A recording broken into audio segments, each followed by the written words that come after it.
The morning sun spilled through the sheer curtains, brushing the oak floors with gold. The house was still. Only the rhythmic hum of the dishwasher and the occasional birdsong stirred the silence. Nora cupped her hands around a warm mug of coffee, letting herself savor the rare calm. She almost forgot how precious quiet had become until she heard it. Footsteps. Soft, hesitant.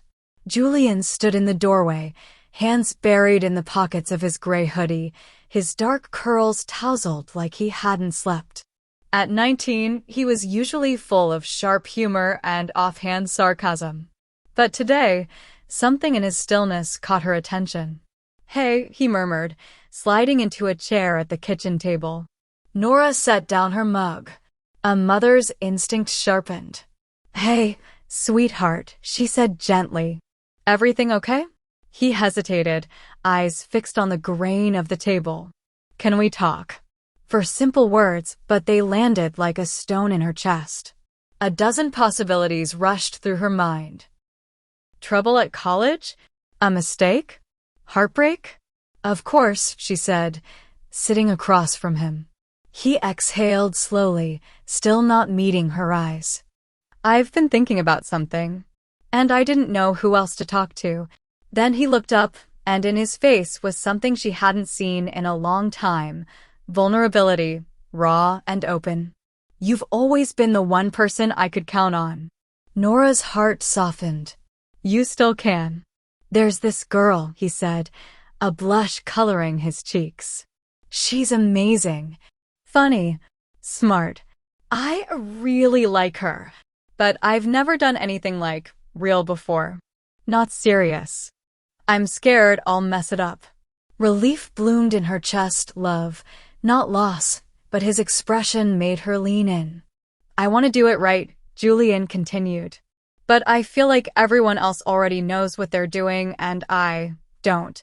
She reached across the table and squeezed his hand. "There's no rulebook for love. Just your heart and how you treat the other person."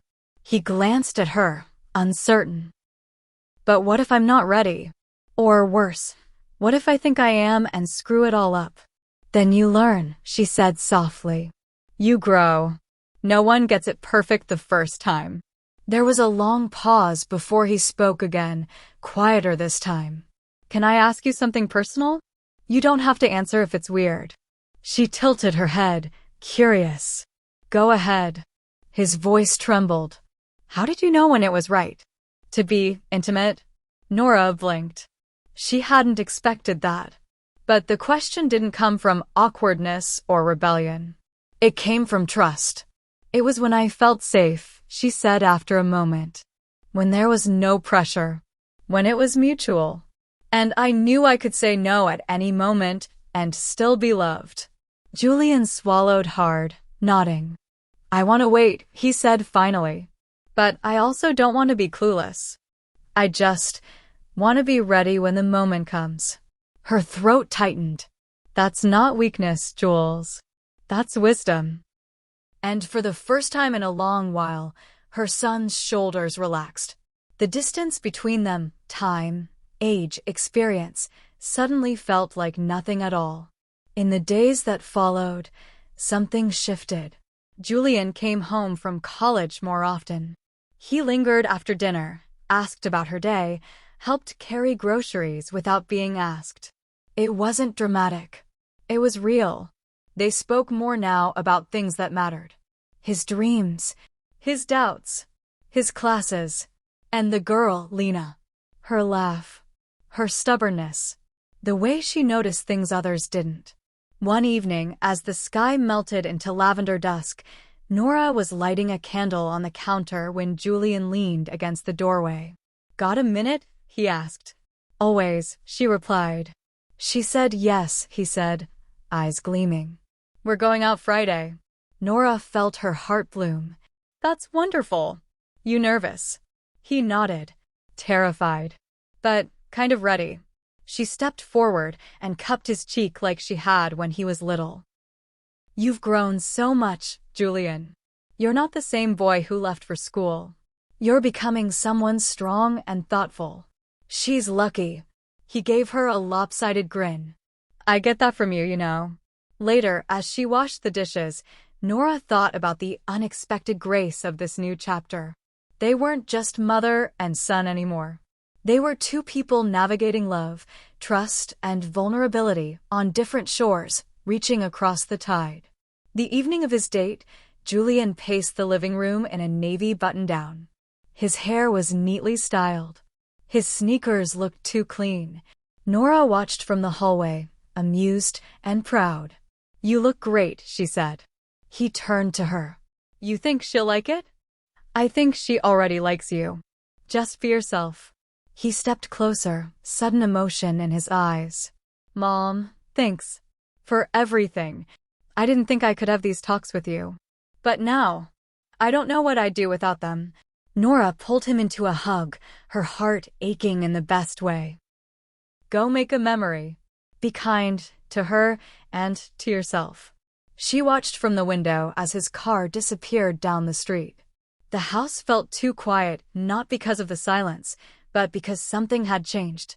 Her little boy was no longer a boy, and she had helped him become a man not by pushing him, but by simply being there. When he returned that night, Julian didn't say much. He just wrapped her in a long hug. She's amazing, he whispered. And you were right. It's not just about wanting someone. It's about being ready to give them your whole heart. Tears stung Nora's eyes. Then you're already further along than most. In the days that followed, their bond deepened quietly, steadily. There was still laughter, teasing, but now there was trust. There was room for honesty, for tenderness. This wasn't a story of drama or conflict. It was something rarer. Nora always believed her role was simple: prepare Julian for the world. She was the guide, the steady hand, the voice of reason. She measured her worth by how ready he'd be to stand on his own one day. She never expected the world he would reveal to her instead. Their love didn't announce itself with grand gestures or dramatic declarations. It blossomed in the quiet moments, in shared silences, in the courage to ask the hard questions, and the grace it took to answer them. It grew in the gentle rhythms of everyday life, where understanding meant more than agreement, and presence meant everything. Somewhere between late-night talks and morning coffee, Nora realized something had shifted. Julian wasn't just becoming who he was meant to be, he was helping her remember who she was before the world demanded she be so strong, so certain. He saw her, needed her, listened to her. And slowly, Nora let herself be loved in return, not as a guide or a guardian, but as herself. In the end, she had been wrong all along. She thought she was preparing Julian for the world. But it was Julian who prepared her to truly live in it.